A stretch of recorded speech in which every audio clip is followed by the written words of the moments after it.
La radio Clédou et l'ensemble de son réseau, un groupe au service du développement du Mali, de l'Afrique et le reste du monde.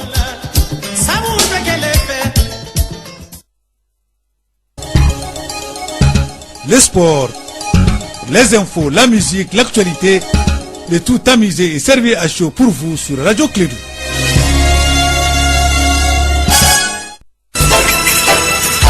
Radio Clédou, le journal avec Sotelma Malitaire. Mesdames et messieurs, fidèles auditeurs inconditionnels de Clédou et de l'ensemble du réseau, vous suivez Clédou depuis le Mali en Afrique occidentale, vous suivez Clédou depuis Bamako, la capitale du Mali, vous suivez Clédou depuis la belle île de la Cité du Niger, en commune 2 de Bamako, dans le quartier sans fil. Il est exactement 7 heures. Voici pour vous le journal, premier jour de la matinale. Le temps de vous dire que nous sommes aujourd'hui, jeudi 9 février 2017. Voici pour vous le présentateur, M. Harouna Tidjaniba, bonjour. Bonjour Abdoulaye Andane, bonjour à tous, bienvenue dans cette édition enlèvement après des Koutchala d'une religieuse de nationalité colombienne. C'était dans la nuit de mardi à mercredi, on en parle avec Kassim Traoré dès le début de ce journal. Et puis en Côte d'Ivoire, les soldats des forces spéciales sont descendus dans les rues d'Adjaké pour réclamer eux aussi des primes. C'est une poussée de fièvre qui fait suite à une série de mutineries au cours des précédentes semaines. Selon le gouvernement, les négociations sont en cours. Voici pour vous les sommaires. Bienvenue à tous.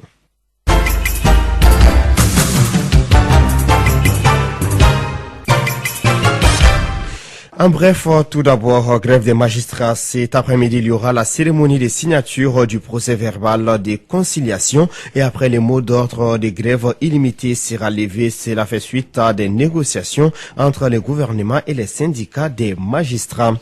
Je vous l'annonce en titre, enlèvement d'une Colombienne à Karangasso dans les cercles de Koutiala, dans la région de Sikasso. Les forces de la gendarmerie et de la garde nationale du Mali ont arrêté 2 suspects. Les chemins empruntés par les 4 assaillants seraient déjà connus à ce stade des recherches.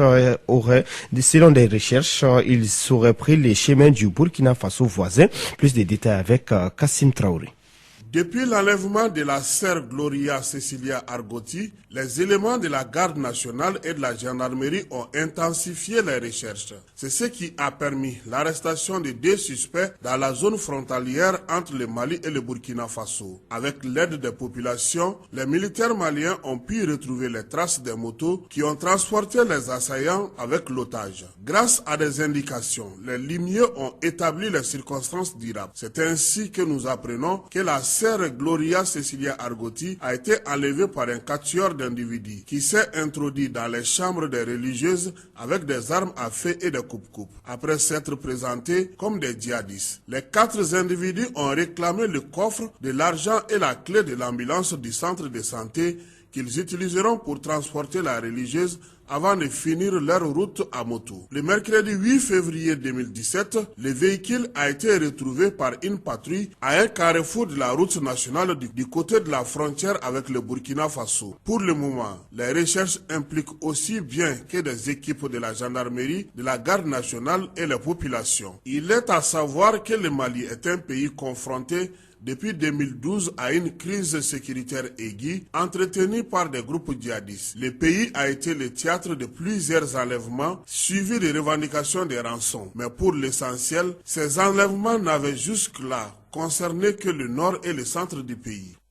Par ailleurs, un véhicule d'un convoi de l'armée malienne a sauté sur une mine sur la route de Goundam dans la région de Tombouctou. Bilan provisoire, une victime et 4 blessés. Direction la cité des Balanzans, point de presse hier mercredi de la direction de l'hôpital Nianakoro Fomba de Ségou. Les sujets portaient sur la politique d'accueil et d'orientation des usagers de l'hôpital. Il s'agissait à travers cette rencontre avec les journalistes locaux d'expliquer les nouvelles orientations et les dispositions en vigueur de cette institution hospitalière. Les explications du docteur Abdoulaye Sanougou, il est le directeur de l'hôpital Nianakoro Fomba de Ségou, des propos recueillis par Douba Dameli.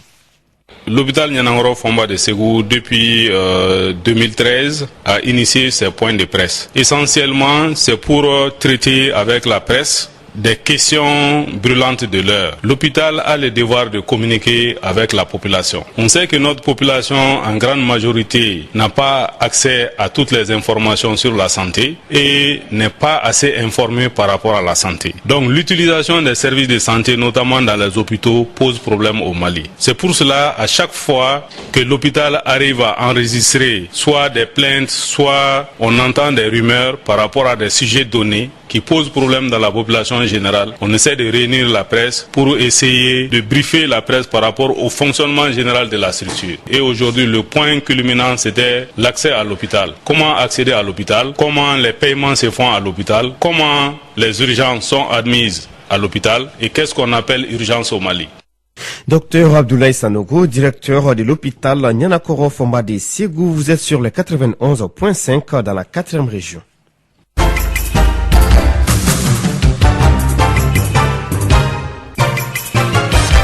Vous suivez Radio Clédou Actualité Internationale à présent. L'ex-premier ministre Mohamed Abdullahi Farmajo a été élu 9e président de la Somalie. Il a été désigné par 184 parlementaires sur les 328 réunis sous haute sécurité dans un hangar de l'aéroport de Mogadiscio ce mercredi 9 février.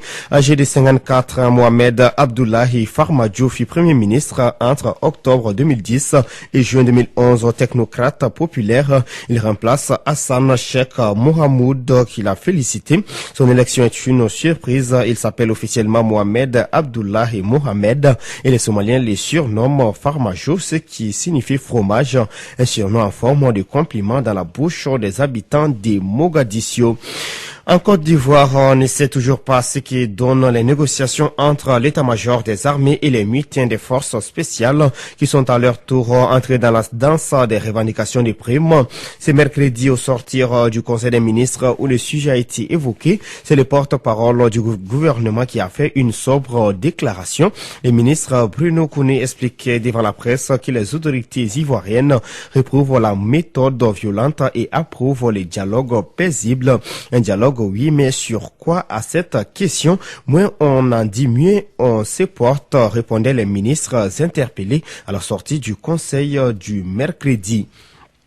Facebook s'associe à des organismes du secteur public et des organisations non gouvernementales de toute l'Afrique sous le slogan « Agissons ensemble pour un Internet meilleur ». Facebook a lancé une série d'initiatives visant à rendre Internet plus sûr et plus fiable pour les habitants de toute l'Afrique, en particulier les enfants et les jeunes. Les députés britanniques ont adopté en première lecture 494 pour 122 contre le projet de loi qui autorise la première ministre Theresa May à activer le processus du Brexit les mois prochains, 7 mois après les référendums britanniques. Il s'agit d'une étape cruciale dans une procédure de divorce qui s'annonce encore longue.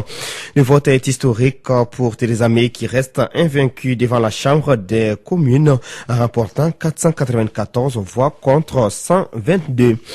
Après l'audience par téléphone dès mardi soir 7 février, on attend aux États-Unis la décision de la Cour d'appel sur le décret de visa de Donald Trump. Assailli des questions de toutes parts, les juges de San Francisco refusent de céder à la pression et tentent de réfléchir sereinement dans la tourmente. Ils annoncent dans un communiqué que les parties intéressées seront prévenues avant l'annonce de leur décision. Pression des médias et de la Maison-Blanche. Le président des États-Unis ne cache pas son mépris pour la Cour après avoir écouté l'audience. Le président a critiqué une justice trop politisée, une prise de position qui gêne les parlementaires républicains et démocrates.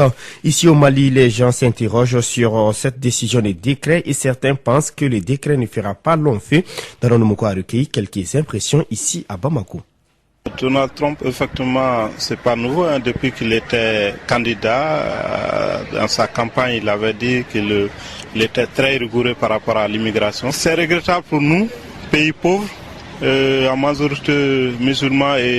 Mais dans les faits, c'est pas nouveau. C'est l'ère politique. Les Américains sont nationalistes. Quand j'ai eu la chance d'aller aux États-Unis, on nous a dit que 93% des Américains ne s'intéressent pas à ce qui se passe à l'extérieur. Je pense que c'est une décision qu'il essaie d'imposer, mais qui ne pourra pas finalement au bout d'un moment. Sinon, l'Arabie Saoudite, qui est un des très grands partenaires des États-Unis, partenaire économique. Pourquoi il n'a pas interdit l'entrée? Peut-être demain, nous, le Mali sera parmi. S'il y a d'autres listes, on sera peut-être sur la deuxième liste. Une décision pas très réfléchie à mon avis, puisque c'est pas parce qu'on vient d'un pays musulman qu'on est terroriste. Et si on veut interdire, il y a des Américains musulmans. Alors qu'est-ce qu'il va faire finalement? Est-ce qu'il va leur interdire aussi l'accès? Est-ce qu'il va les renvoyer des États-Unis? Surtout annuler les visas de ceux qui avaient déjà leur visa. Étant donné que Steve Jobs, par exemple, sa mère était syrienne et il a fini quoi? Américain très prestigieux. Barack Obama, son père était kenyan et musulman. Lui-même, Donald Trump, sa mère fut immigrée illégale à un moment donné. En regardant ce qui se passe, même aux États-Unis, il y a eu beaucoup de vagues de manifestations sur les aéroports partout aux États-Unis. Mais ce qu'il faut se dire aussi, en plus, mais ces gens-là sont mariés, d'autres ont leurs femmes dans ces pays-là. Est-ce qu'on va interdire ces gens-là ne plus aller voir leur famille ou même voir leurs femmes? Donc je trouve que c'est une situation très grave aujourd'hui qui n'arrange pas le monde. C'est pour ça que je disais au départ, peut-être c'est la chute des États-Unis que nous allons voir avec ce monsieur s'il continue avec des décisions impopulaires. C'est aussi exposer les Américains encore et encore. On a vu la politique américaine à travers le monde exposer tout ce qui sont de nationalité américaine, qu'ils soient musulmans, juifs, chrétiens ou non-croyants tout simplement. Ça a exposé les Américains puisqu'ils sont aussi dans des pays les Américains.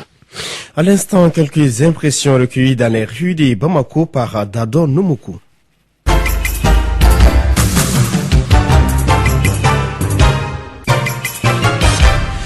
Faisons un tour à Ouélé-Sébougou. Les cultivateurs de cette commune du cercle des Kati traversent d'énormes difficultés quant à la principale activité qui leur sert des sources de revenus. L'agriculture se meurt dans cette localité, faute de moyens financiers et d'un bon accompagnement en marge de la 12e édition du Forum des peuples qui s'est tenu les 7 et 8 janvier dernier.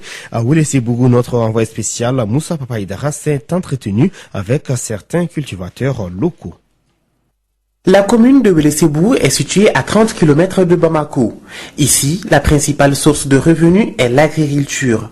À 57 ans, le visage ridé, Mangara Samake reste encore bien portant sous sa blouse de cultivateur, mais pessimiste quant à l'avenir de cette activité. Nous vivons de l'agriculture. Je suis père de 7 enfants maintenant et j'ai 2 femmes. Nous arrivons des fois à manger 3 fois par jour. Mais tu sais, quand tu vis de l'agriculture, tu as beau être rassasié, mais il sera difficile d'avoir les vitamines nécessaires pour équilibrer une alimentation.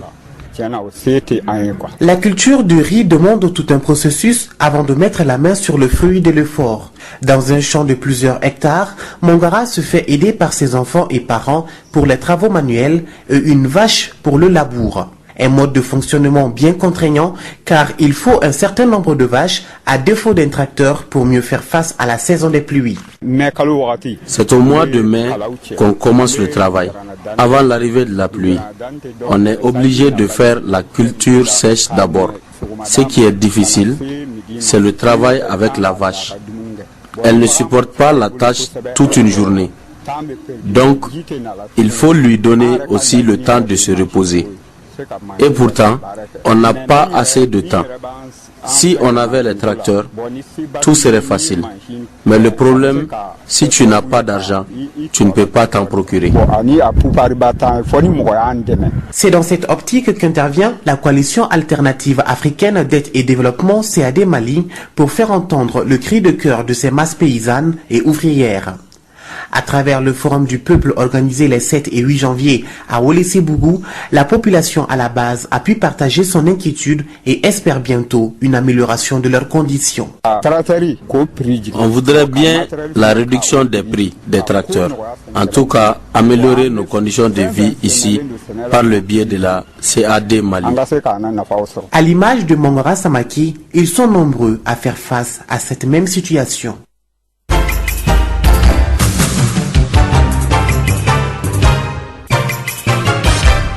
Hors football, championnat national de Ligue 1 Orange. Hier, le stade malien de Bamako a battu la Somme par 3-1 au compte de la deuxième journée. En seconde heure, le club olympique de Bamako a aussi battu les centres Salif Keita au compte du match en retard de la première journée. Les deux rencontres se sont jouées au stade Omnisport Modibo Keita.